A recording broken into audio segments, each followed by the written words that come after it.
उत्तराखंड में हरिद्वार के पथरी गांव में रहने वाले राम मेहर कश्यप और नैन्सी कश्यप को हाल ही में ऐसे हालात से गुजरना पड़ा जिसका सामना कोई भी माँ बाप नहीं करना चाहेगा। देहरादून के सरकारी दून मेडिकल कॉलेज और अस्पताल में सिजेरियन सेक्शन के जरिए जन्मी उनकी 2.5 दिन की बेटी की दिल से जुड़ी गंभीर दिक्कतों की वजह से दुखद मौत हो गई। बच्ची को जन्म के तुरंत बाद अस्पताल की नवजात शिशु गहन चिकित्सा इकाई में भर्ती कराया गया। हालांकि डॉक्टरों की तमाम कोशिशों के बावजूद 10 दिसंबर को उसकी मौत हो गई। नवजात के माता पिता ने दुनिया के सामने जो मिसाल पेश की वो अपने आप में अनूठी है। उन्होंने बेटी का देह दान करने का फैसला लिया और शव को दून मेडिकल कॉलेज को दान कर दिया। हम सर यही कहना चाहेंगे लोगों से कि अगर ऐसा कुछ भी होता है बच्चों का, ना कि ये जैसे दबा देते हैं बच्चों को या फिर कहीं डाल देते हैं। कभी अभी पीछे खबर आई थी सर, सुना था कि गंगा जी में से बच्चे मिले हैं, छोटे से एक बच्चा तो उनसे बढ़िया हम दान कर दीजिए, कुछ पुण्य मिलेगा, कुछ आगे बढ़ोगे तभी तो देश आगे चलेगा सर। हमारी फैमिली डॉक्टर है, उन्होंने बताया था हमें इस चीज़ के बारे में। हम तो एकदम से अप्लाइज हो गए थे ना कि मतलब अब क्या करें कि ये सब हो गया हमारी बच्ची के साथ, कि अब कहाँ ले जाएं रात को। फिर उन्होंने बताया कि ऐसे ऐसे तुम अगर समझ सकती हो, कर सकती हो तो करना चाहती हो कर दो। उनका तो यही कहना था। फिर मैंने भी सोचा कि मतलब यहाँ घर लाने से, रोने से तो अच्छा ही है उसे कीड़े मकोड़े को खिलाने से, कि उसे वहीं पे ही वो कर दे दान।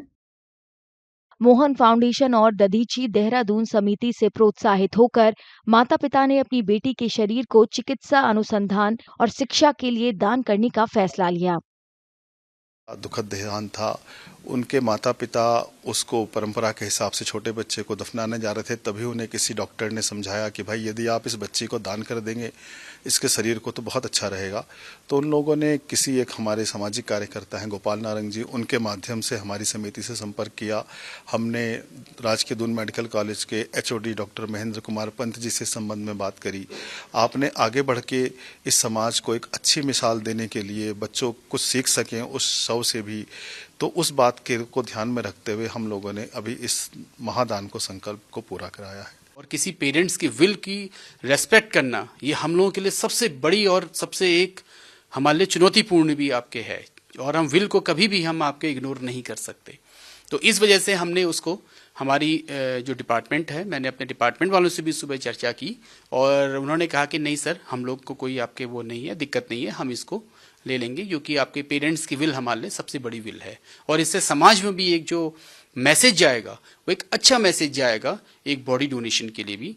देहदान के वक्त बच्ची का नाम नहीं बताया गया था, लेकिन बाद में प्रतीकात्मक रूप से उसका नाम सरस्वती रखा गया। ये चिकित्सा शिक्षा और पढ़ाई में उसके स्थायी योगदान को दिखाता है। सनातन समाज के लोग हैं कि 10वें दिन 11वें दिन घर में नामकरण होता है, हवन होता है, तब बच्चे का नाम होता है, लेकिन 2 दिन के बच्चे का कोई नाम नहीं था। तो हमारी समिति के महासचिव श्री नीरज पांडे जी ने उसको मतलब आ जाता है, अनायास आ गया, तो उन्होंने उसका नाम सरस्वती रखा कि ये भी, क्योंकि हमारे यहाँ शिक्षा की देवी, विद्या की देवी सरस्वती है, सरस्वती के द्वारा हम शिक्षा की पूजा करते हैं, तो उस बच्ची का नाम भी है, क्योंकि वो बच्ची अब आगे शिक्षा देगी।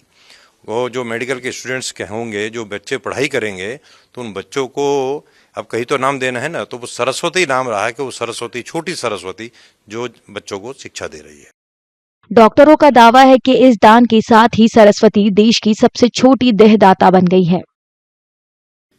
हमारे पास जो अभी तक की जो उपलब्ध अभिलेख हैं उसके अनुसार 45 इयर्स हमारे यहाँ डॉक्यूमेंटेशन में है कि 45 इयर्स के ही एज ने अभी तक का हमारे यहाँ बॉडी का डोनेशन किया है, जो अभी तक की न्यूनतम एज थी। लेकिन अब चूंकि 2.5 डेज ही हमारे यहाँ एक न्यूनतम एज आज की डेट में रिकॉर्ड हो चुका है। सरस्वती के शरीर का इस्तेमाल अस्पताल का एनाटॉमी विभाग अनुसंधान और शैक्षिक मकसद से करेगा। इसका फायदा मेडिकल छात्रों की भावी पीढ़ियों को मिलेगा। अगर आप ये वीडियो YouTube पर देख रहे हैं तो हमारे चैनल को सब्सक्राइब करें और बेल आइकन को दबाना ना भूलें। अगर आप Facebook पर ये वीडियो देख रहे हैं तो हमारे पेज को लाइक करें।